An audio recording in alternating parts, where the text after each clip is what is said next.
Culprit, pace bene, masih di mea culpa. Video ini saya ambil sebelum pekan suci dan dirilis pada hari ini. Hari dirilis ini. Saya mau sharing sedikit tentang perasaanku setiap kali saya membuat video renungan. Saya selalu menarik ke diri saya sendiri. Egosentrisme saya cukup tinggi. Setiap kali saya mengatakan sesuatu yang cenderung menggurui atau menasihati atau mengajak orang untuk berbuat yang baik, saya selalu berpikir, hey, apakah kamu membuat itu? Come on. Lalu sesuatu lagi berkata, yang pasti mengatakan yang baik itu adalah baik. Just keep it on, teruskan. Nyalakan semangatmu untuk terus mengatakan yang baik. Lalu ada lagi suara yang mengatakan, hey, kamu belum buat itu. Apakah kamu akan terus seolah-olah menipu diri? Kamu mengatakan yang baik, kamu menggurui orang, menasihati orang melakukan yang baik, tapi kamu belum melakukannya.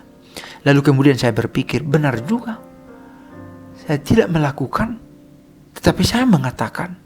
Tetapi karena ini baik, saya biarkan perang batin ini terus berlangsung. Saya mengatakan yang baik. Mengapa saya mengatakan ini? Tentu bukan karena saya mengandalkan diri saya yang lemah ini. Karena kalau saya mengandalkan diri saya sebagai contoh, semua kata-kataku adalah kekosongan belaka. Semua kata-kataku adalah kekosongan belaka. Lalu teringatlah saya pada satu tulisan dalam Injil Yohanes itu, yang Yesus sendiri katakan, kalau aku bersaksi tentang diriku sendiri, aku sendiri yang bersaksi, tentu kamu tidak akan mendengarkan. Tetapi Bapa sendiri yang sudah menyatakan dirinya di dalam aku. Sebab aku ada di dalam Bapa dan Bapa ada di dalam aku. Kalau kamu tidak percaya kepadaku, percayalah kepada karya-karyaku, karena Bapa sendiri yang telah melaksanakannya. Kata-katanya mungkin berubah sedikit-sedikit, tetapi isinya adalah demikian. Yesus hadir bukan dengan kata-kata semata, tetapi dengan perbuatan yang nyata. Puncaknya ada dalam peristiwa salib. Yesus menyerahkan dirinya. Ada 3 keutamaan teologal, iman, harapan, dan kasih. Dan yang terbesar diantaranya adalah kasih. Mengapa? Iman itu tidak abadi. Setelah kita meninggal, kita ke surga, harapan kita demikian. Iman kita tidak butuhkan, karena kita sudah bersama dengan Allah. Harapan, kalau kita suatu waktu sudah meninggal, kita bersama dalam Allah dalam kerajaannya. Kita tidak membutuhkan harapan, karena apa yang sudah kita harapkan sudah terkabul. Kasih, ketika saya meninggal dari dunia ini, saya pergi kepada kerajaan dan semoga saja saya diterima di sana. Saya akan tetap mengasihi di sana karena cinta dalam dirinya adalah tetap ada. Allah sendiri masih tetap mengasihi kita karena Dia adalah sumber cinta yang tidak akan berhenti meluap. Teologi mengajarkan demikian. Dan inilah yang dipraktekkan oleh Yesus, Allah yang terlihat dan terlibat dalam kehidupan kita itu. Dia tidak berbicara semata, tetapi Dia melakukan yang nyata.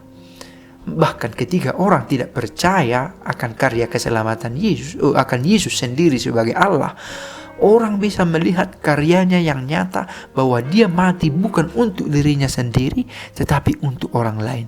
Inilah puncak dari semangat kekristenan kita. Dia mengosongkan dirinya, melepaskan dirinya dari keagungannya, dan Dia merendahkan dirinya serendah-rendahnya, bahkan sampai mati di kayu salib karena cinta kasihnya. Dalam Katolik, ini semakin nyata dalam kehadirannya dalam sepotong roti kecil dan anggur yang menjadi darah Kristus. Pengosongan diri dan pengorbanan diri yang harus kita syukuri, dan syukur kita ini menggerakkan kita untuk melakukan sesuatu dengan semangat yang sama. Perjuangan Selalu saya katakan dalam video-video perjuangan. Karena saya tahu tentang saya, ada kelemahanku untuk terus terpanggil, terundang untuk ingin menikmati sendiri, tumbuh sendiri, mencari kenyamanan sendiri. Bahkan ketika orang lain kekurangan, aku tidak peduli. Ada situasi semacam itu. Tetapi peristiwa salib selalu mengingatkan dan mengajak kita untuk hadir menjadi seseorang bagi orang lain. Karena tidak ada cinta yang lebih besar daripada cinta seorang sahabat yang menyerahkan nyawa kepada sahabatnya. Saya yakin para ibu menghidupi ini secara istimewa. Karena mereka sejak menyusui bahkan mengandung anaknya telah berusaha menjadi seorang bagi orang yang lain yang adalah anaknya. Semoga ini juga menjadi permenungan kita bersama, milik bersama, dan pace bene.